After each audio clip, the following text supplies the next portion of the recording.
যদি সারাক্ষণ চিন্তা করতে থাকেন যদি ওই জিনিসটা থাকতো তাহলে আমি সুখী হতাম, যদি অমুক সমস্যাটা চলে যেত, ওই মানুষটা আমার জীবন দুর্বিষহ করে তুলেছে, যদি সে একটা বাসের ধাক্কা খেত আমার জীবনটা কত ভালো হয়ে যেত।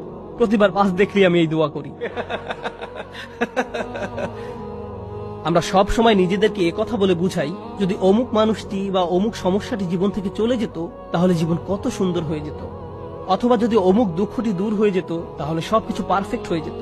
যদি মানুষের পরিবর্তন হতো, যদি পরিস্থিতির পরিবর্তন হতো, যদি পরিবেশের পরিবর্তন হতো, আমরা এভাবে ভাবতে থাকি সবকিছুর পরিবর্তন হলে জীবন সুন্দর হয়ে যেত, তাহলে আমাকে আর দুর্বল থাকতে হতো না।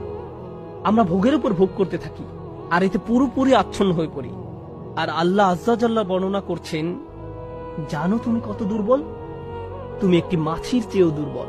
দুআফাত তালিব ওয়াল মাতলুব। যখন তিনি এভাবে বলছেন আমি আপনি মজ্জাগতভাবে অবিশ্বাস্যভাবে কতটা দুর্বল,